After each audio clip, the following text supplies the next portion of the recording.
Oh, PVE. So when we talk about PVE, we are talking about whether or not you want to invest in these characters for the different game modes that are currently in the game. So currently, the main game modes we're looking at are VE Tower, Climax Battle, and Club Festival. So if characters are good in all three of those things, they end up in S tier. If they're good in two things, they end up in A tier. If they're good in one thing, like Climax Battle or Club Festival, they're only good in one of them, they end up in B tier.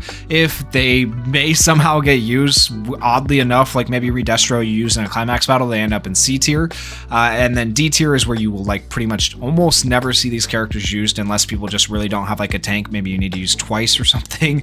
And then F tier, absolutely do not touch these units, do not invest in them, they are not worth it, and most of these units in F tier are not even worth it in PvP, so like just keep that in mind. Now with that said, we're not going to be moving any of the current units because nothing has changed really. The meta doesn't change for PvE content like it does for PvP, so all the characters where they're placed I am happy with, but we do need to place the newest characters. We got Panzer Bakugo, Getzen, All For One, the Overdrive Deku, Steampunk Aizawa, the new Toga, the Phosphor Todoroki, and then Toru, who we're not going to place, we'll place her later. So starting with Panzer Bakugo. Panzer Bakugo is good at finding hiding opponents. The only place I could ever see this character being good in PvP is if they introduce some sort of climax battle or club festival where the only way to kill the enemy is with having the search ability. Other than that, right now there's nothing like that in the game, so this guy absolutely goes into F tier. He is bad in PvE. So if you watch the PvP video, I'm sorry, but he is also F in PvE. This guy is, you don't want him. He's like worse than the original units that were in the game when the game launched. It's like, it's gross. It's gross how bad they made this character and Deku. Like I think they plan to release hopefully better versions down the line, and they didn't want to release like the best versions right now, but they wanted to ride the hype of the anime, so they put something out, right? Hopefully we get better versions down the line, but like this is, yeah, he's not it. He's not good. Next up, we have Getzen. Getzen is insanely good for Club Festival because he has the AoEs. He has the frostbite, frost that he can put on enemies. People have used him in Club Festival. People have used him in Climax Battle to make the Climax Battle character kill themselves. And he is also good in VE Tower because of the status elements that he offers and everything else with the stats down and stuff. So he's literally good in everything PvE content wise. So he is going into S tier. He is a top tier character. And so Getzen, if you don't already have him, he is a free to play character, a Climax Battle character. He ranks in S tier here in the PvE tier list. And then if you go back and watch the PvP tier list, you'll see that he also ranks really high there. So definitely a character that you want to get and you want to invest in if you guys are able. Next up, we have the new Destruction All For One. Don't get this All For One confused with the original Destruction All For One because they, arts look sort of similar, but they are different. Original Destruction All For One is Dookie. He is D tier. He's not good. But the new Destruction All For One, he is actually insanely good. He has AoEs. He has the ability to steal buffs, which is insanely good. In the current Climax Battle against All Might, the AoEs let him be good in Club Festival. He has status changes that are going to be good in VE Tower. He is just a very solid character all the way around. So I put All For One in S tier as well. You are going to want to invest in him. He's actually really good. So it's nice to finally have some more villains up here once again in S tier alongside Compress. Villains are making a comeback recently, and they've been the villain units have been very good. The hype units that are supposed to be hype have not been the greatest. So Gear Shift Deku, honestly, you might find a use for him once in a while, but like he's just a damage character who doesn't even do great damage unless he has speed. I don't know. He's okay. I'm putting him here in D tier for now. There is an argument, like he's very similar to Hawks, like I said in the PvP tier list video. He might be able to go up to C, but I'm honestly disgusted with this character and what they've done with him. I feel like he deserved better. He just deserved better, guys. So we're putting him in D tier for now. If you disagree with any of this, once again, let me know in the comments where we should move him. Try to be nice, not see him, but we'll adjust accordingly. And once again, for anyone that does not know, these are not just my opinions. These are the opinions of the top players in the game, a lot of the players in the game who play the game. And so I've asked them what they think, and then these are my opinions mixed in as well. So hopefully it's not too biased of a tier list with that said. Next up, we have Steampunk Aizawa. Steampunk Aizawa is goated.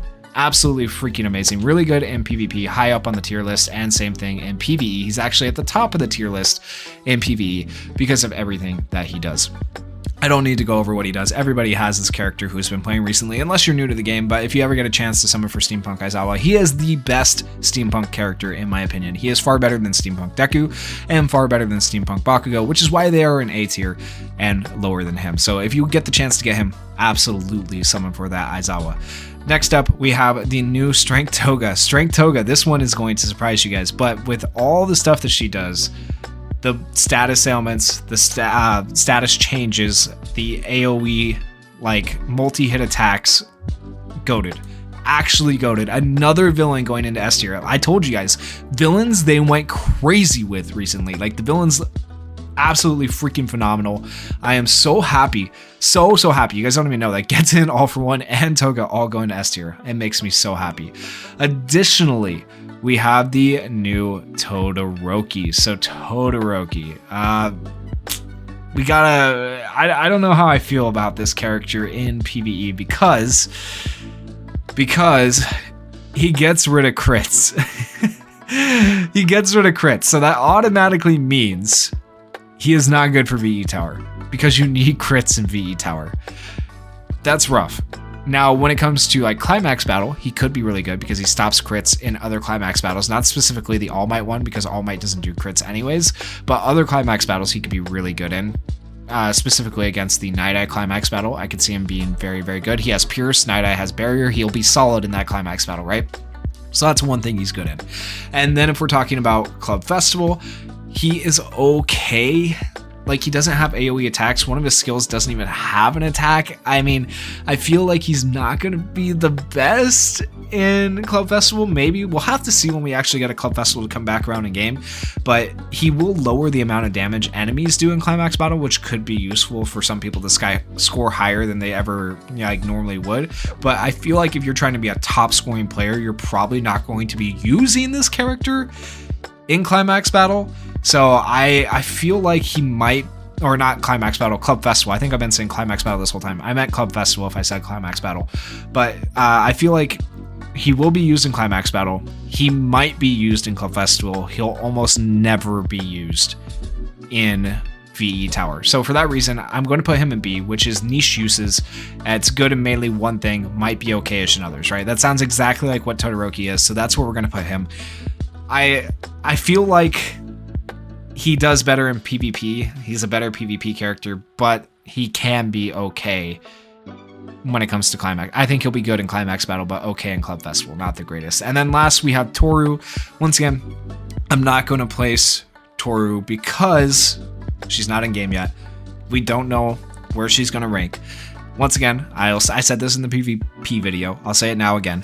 A lot of other players feel like she might not be that great. Personally, I'm giving her the benefit of the doubt just because of the fact that she has the nullify status elements 5 times at the start of battle. I think she's going to be okay.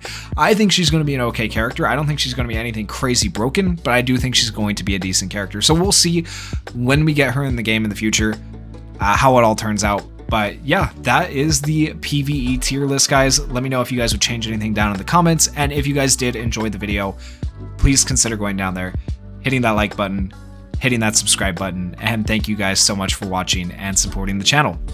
Peace.